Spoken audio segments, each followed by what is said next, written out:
खुदा का इनाम। दिल को छू लेने वाली तहरीर। सईद जिद्दा एयरपोर्ट पर बैठा हुआ अपनी फ़्लाइट का इंतज़ार कर रहा था, जबकि इसके साथ ही इसका हमवतन दूसरा मिस्री हाजी भी बैठा हुआ था, जिसके चेहरे से आसूदगी झलक रही थी। दोनों हज के मनासिक अदा करने के बाद वतन वापस जाने वाले हाजियों में शामिल थे। अचानक सईद के साथ बैठे हाजी ने एक लंबी सी सांस ली और अपना तारुफ कराया। मैं बिजनेसमैन हूँ और अल्हम्दुलिल्लाह ये मेरा 10वां हज है। अल्लाह पाक का मेरे ऊपर बड़ा फजल है और मैं समझता हूँ कि हर हज के बाद मुझे रब के ज़्यादा करीब होने का मौका मिला है। इसके बाद इसने अस्तफसराना नज़रों से सईद की तरफ देखा, गोया जवाबन उसके तारुफ का मुंतज़िर हो। सईद मुस्कुरा दिया और बोला, भाई मेरे हज का किस्सा कुछ ज़्यादा ही तवील और गुंजलक है, मैं आपका सर नहीं खाना चाहता। कोई बात नहीं, एक तो हम यहाँ इंतज़ार के सिवा कुछ कर नहीं रहे, दूसरा यहाँ खाने की हर चीज़ बाहर से 20 गुना ज़्यादा महंगी है। बस एक सर ही तो खाने को फ्री में है, दूसरे हाजी अब्दुल बारी ने हंसते हुए कहा। सईद ख्यालों में खो गया, गोया फैसला न कर पा रहा हो कि अपनी कहानी को कहाँ से शुरू करे। मेरे भाई, मैं एक प्राइवेट अस्पताल में फिजियोथेरापिस्ट हूँ, सईद ने आखिरकार बोलना शुरू किया। मैंने 30 साल अपनी तनख्वाह में से थोड़ी थोड़ी रकम कटवा कर इस हज की तैयारी की है। इस साल मेरे हज के अखराजात पूरे हो गए थे, जिन्हें मैं अस्पताल के फाइनेंस डिपार्टमेंट से लेकर निकला ही था कि एक खातून को देखा जिसका बेटा एक्सीडेंट में तकरीबन माजूर हो गया था, मगर पिछले 6 माह में मेरी अनथक मेहनत और प्यार और शफ़क़त की वजह से वो 50% ठीक हो गया था, जबकि उम्मीद थी कि मज़ीद 6 माह के बाद वो मुकम्मल सेहतयाब हो जाएगा। इस खातून ने मुझे सलाम किया और बुझे हुए लहजे में बताया कि वो लोग अस्पताल छोड़कर जा रहे हैं, शायद फिर हमारी मुलाकात ना हो, लिहाजा मैं आपको ढूंढ रही थी। जिस पर मुझे काफ़ी अजनबा हुआ। मुझे लगा जैसे वो मेरे इलाज से मुतमईन ना हो। क्या आप मेरे तरीके इलाज से मुतमईन नहीं हैं? मैंने इस खातून से सवाल कर ही दिया। नहीं डॉक्टर साहब, ऐसी बात नहीं है, आपने तो बच्चे को डॉक्टर के बजाय बाप बनकर संभाला है। मेरा तो रुआं रुआं आपको दुआएं देता है। आपने मेरे बच्चे में ना सिर्फ जीने की जोत जगा दी, बल्कि अपनी ड्यूटी से हट कर इसको विज़िट किया और तोहफे तहफ़ भी दिए, जिसके लिए हम मियाँ बीवी आपके बहुत शुक्रगुजार हैं। फिर आप अस्पताल छोड़कर क्यों जा रही हैं? मैंने हैरानी से पूछा, मगर वो मेरी बात का जवाब दिए बगैर मरीज़ के कमरे की तरफ चल दी। मैं सीधा एडमिन ऑफिस की तरफ गया और बच्चे का कमरा नंबर बताकर पूछा कि ये लोग अस्पताल क्यों छोड़ रहे हैं। वो छोड़ नहीं रहे थे, बल्कि इनको कमरा खाली करने का नोटिस दिया गया है। लड़के का वालिद जॉब से फारिग कर दिया गया है, जिसकी वजह से वो लोग अस्पताल के चार्जेस देने के काबिल नहीं, लिहाजा इनको कमरा खाली करने के लिए कह दिया गया है।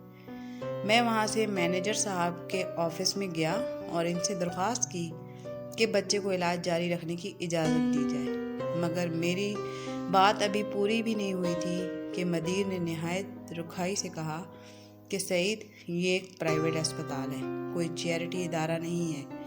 यहाँ वही इलाज करा सकता है जो अखराजात की सकत रखता हो। मदीर का 2 टोक जवाब सुनकर जो ही मैं मुड़ा तो मेरा दायां हाथ मेरी जेब से टकराया, जिसमें मेरे हज के पैसे रखे हुए थे। दफ्तर से निकलकर मैंने आसमान की तरफ देखा और कहा कि ए अल्लाह, तू अच्छी तरह जानता है कि मुझे तेरे घर आने का किस कदर शौक़ है, और अब जबकि मेरा ख्वाब एक हकीकत बनने वाला है तो इस बच्ची की ज़िंदगी का सवाल खड़ा हो गया है। ए अल्लाह, मैं मजबूर हूँ, मगर तू बेनियाज है। मैं हज पे ना आ सका, तब भी मुझे अपने फजल से महरूम मत करना। मैं वहाँ से सीधा अकाउंटेंट ऑफिस में आया और इस बच्चे के अगले 6 माह के अखराजात जमा कराकर इसके डिस्चार्ज आर्डर कैंसिल करा दिए। अल्हम्दुलिल्लाह, मेरा दिल सुकून से भर गया था, मगर हज पे ना जा सकने की कसक अपनी जगह थी। फिर आपने जब अपने हज के अखराजात इस औरत के बच्चे के इलाज के लिए दिए तो आप हज पर कैसे आ गए? अब्दुल बारी ने बेचैनी से सवाल किया। मैं जब घर आकर लेटा تو حج کے مناسک کا ایک ایک منظر میری نظروں میں گھوم رہا تھا۔ میں نے کئی بار بیت اللہ کا خیالی طواف کیا تھا، کئی بار لبیک اللہم لبیک کہتے مجمع کے ساتھ اپنی آواز ملا کر ان کا حصہ بن گیا تھا۔ پتہ نہیں کب میری آنکھوں سے آنسو بہنا شروع ہو گئے اور میں بہتے آنسوؤں کے ساتھ ہی سو گیا۔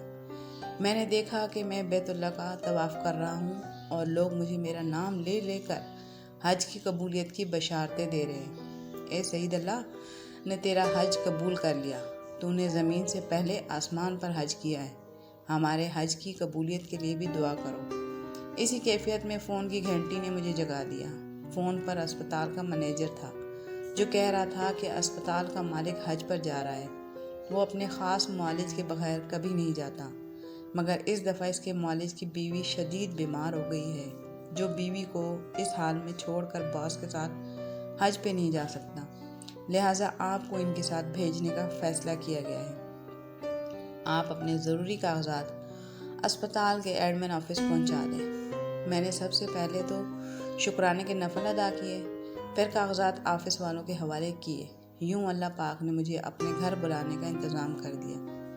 حج کے بعد اسپتال کے مالک نے مجھے میری خدمات کا معاوضہ دینا چاہا تو میرے آنسو نکل پڑے، اور میں نے اس کو بتایا کہ اس نے مجھے حج کرا کر مجھ پر اتنا بڑا احسان کیا ہے کہ مجھے اپنا خادم بنا لیا ہے، لہٰذا میں نے جو بھی اس کی خدمت کی ہے وہ اس کے احسان کے مقابلے میں کچھ نہیں ہے، لہٰذا وہ معاوضے کی بات کر کے مجھے گناہ گار نہ کرے۔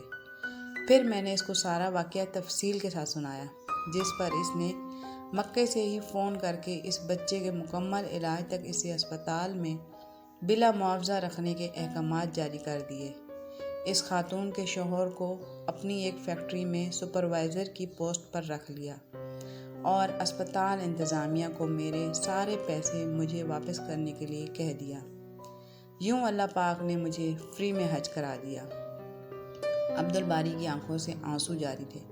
اس نے اٹھ کر سعید کا ماتھا چوما اور اسے مبارک دی اور کہا کہ میں سمجھتا تھا کہ میں نے 10 حج کر کے اللہ پاک کا بہت قرب حاصل کیا ہے، مگر آج مجھے لگتا ہے کہ میرے ایسے 1000 حج بھی تیرے اس ایک حج کے برابر نہیں۔ میں تو خود حج پر آتا رہا، جبکہ تجھے تو اللہ خود ہی اٹھا کر اپنے گھر لایا ہے۔